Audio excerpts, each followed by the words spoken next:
तो अब रुक करते हैं राजस्थान की खबरों का। राजस्थान का रण जीतने के लिए बीजेपी ने अपनी पूरी ताकत झोंक दी है। बीजेपी के चाणक्य कहे जाने वाले अमित शाह ने जयपुर में सोमवार को रोड शो किया। गृह मंत्री अमित शाह के रोड शो में उमड़ी भीड़ देखने लायक थी। रात होने के बावजूद अपनी छतों पर खड़े होकर अमित शाह की एक झलक देखने के लिए बेकरार नजर आए। दरअसल बीजेपी राजस्थान में जीत की हैट्रिक लगाने को लेकर बेकरार है। 2014 और 2019 में बीजेपी ने राजस्थान की सभी 25 सीटों पर कमल खिलाया था। 24 के रण में कमल खिलाने को लेकर कृत संकल्प है। लिहाजा पीएम मोदी हो या फिर अमित शाह या बीजेपी अध्यक्ष जेपी नड्डा, हर कोई ताबड़तोड़ रैली और रोड शो कर रही है।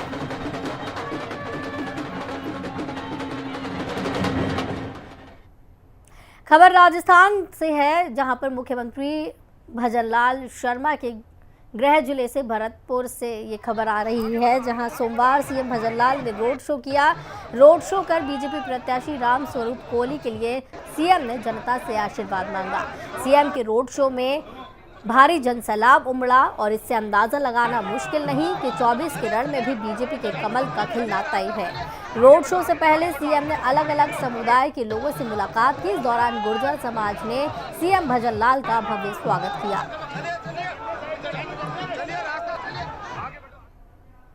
जयपुर की स्थित बिड़ला ऑडिटोरियम में भारतीय लोकतंत्र पर्व लोकसभा चुनाव 2024 के तहत नव मतदाता अभिनंदन कार्यक्रम आयोजित हुआ। कार्यक्रम में डिप्टी सीएम दिया कुमारी ने युवाओं को संबोधित किया। उन्होंने कहा कि किसी भी राष्ट्र को विकसित बनाने के लिए युवाओं की भागीदारी महत्वपूर्ण होती है।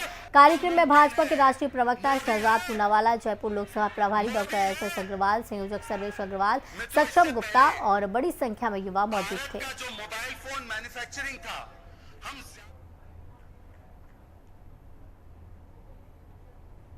राजस्थान के झालावाड़ में पूर्व मुख्यमंत्री वसुंधरा राजे ने भाजपा के संकल्प पत्र पर अपनी बात रखी। उन्होंने संकल्प पत्र को नरेंद्र मोदी का गारंटी कार्ड बताया। राजे ने कहा कि भारतीय जनता पार्टी सिर्फ वादों को ही पूरा नहीं करती, बल्कि उन्हें 100% पूरा करती है। उन्होंने भाजपा के संकल्प पत्र को ज्ञान पर आधारित बताया। उन्होंने कहा कि भाजपा का संकल्प पत्र जी गरीब, वाई युवा, ए अन्नदाता, एन नारी के लिए बनाया गया है।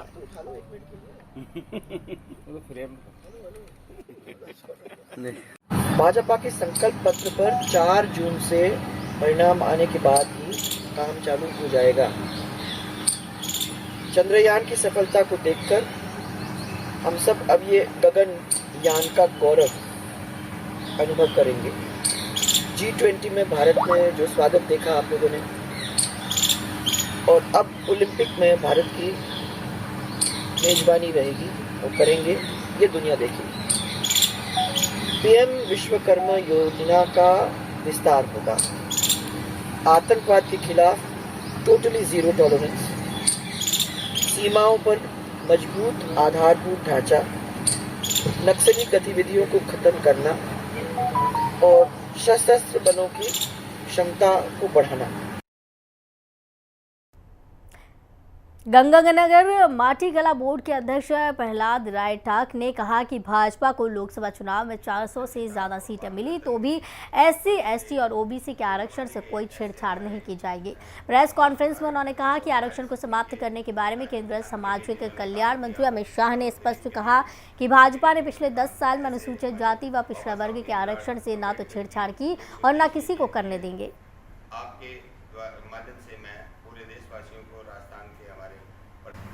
माननीय प्रधानमंत्री मोदी जी ने बाड़मेर की सभा में बोलते हुए स्पष्ट किया है कि संविधान तो बाबा साहब अम्बेडकर खुद आके कहे तो भी नहीं बदला जाएगा। इतनी बड़ी गारंटी उन्होंने दी।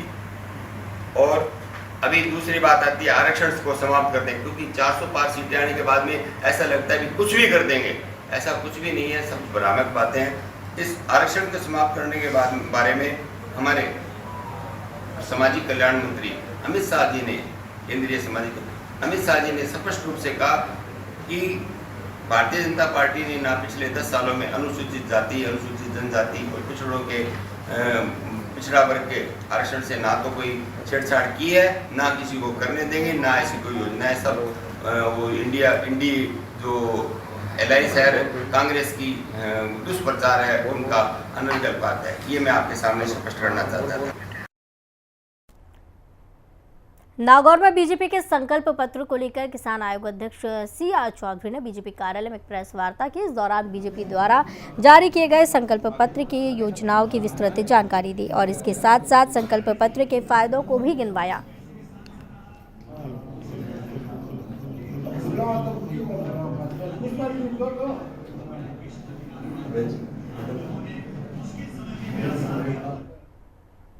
हनुमानगढ़ के नोहर में स्वीप गतिविधियों के तहत सतरंगी सप्ताह का आयोजन किया गया।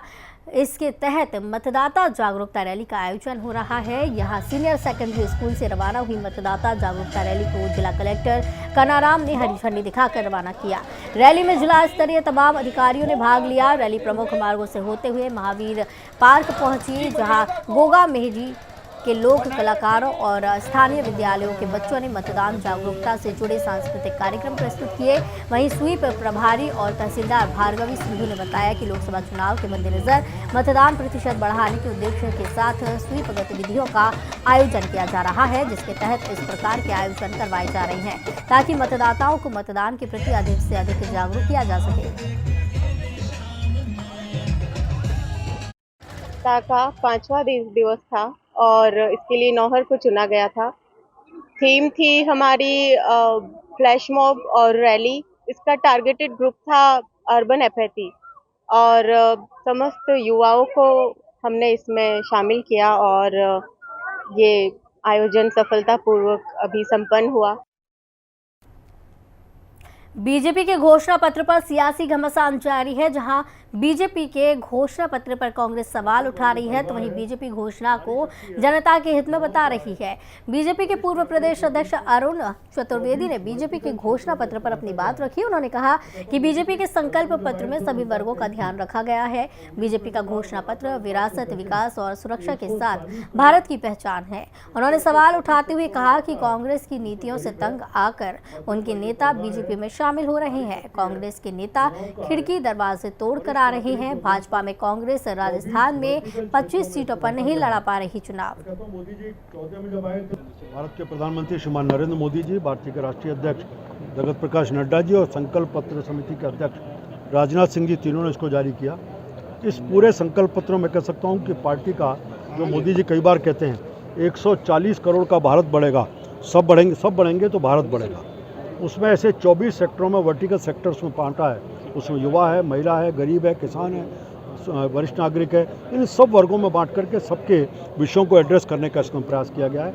हम अगले 5 वर्ष में, जहाँ इसमें विजन देखने में आता है कि 10 साल की लीगेसी हमारे पास, नरेंद्र मोदी जी के नेतृत्व में सरकार के काम की लीगेसी हमारे पास है, वही अगले 5 साल में एक सक्षम नेतृत्व हमारे पास है, सक्षम संगठन है और एक दृष्टि संकल्प मंत्र माध्यम से पार्टी ने रखी है, जिसमें समाज के सब वर्गों के उत्थान की बात, प्रगति की बात, जिसमें कह सकता हूँ विकास भी है, विरासत भी है, सुरक्षा भी है, विश्व में भारत की पहचान भी है। इस सब में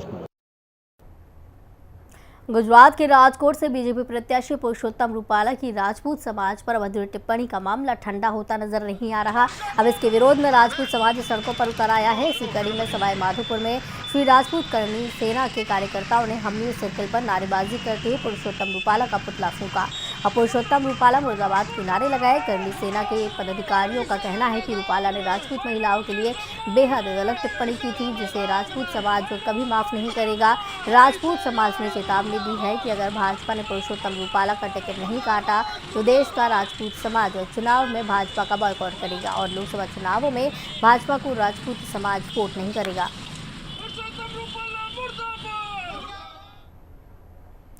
अब खबर उदयपुर से है, जहां गोगुंदा विधानसभा के ओखलियात क्षेत्र में वरिष्ठ नागरिकों और दिव्यांगजनों ने अपने घर में ही लोकसभा चुनाव 2024 के लिए मतदान किया।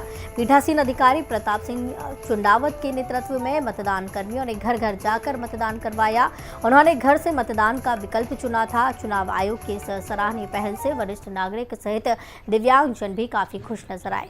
सुराड़ा ने बताया कि होम वोटिंग का पहला चरण 21 अप्रैल तक चलेगा। पहली विजिट में अनुपस्थित पाए गए मतदाताओं का दूसरे चरण में 22 से 23 अप्रैल में मतदान कराया जाएगा। दोनों ही बार अनुपस्थित पाए जाने पर संबंधित मतदाता मतदान से वंचित रहेंगे।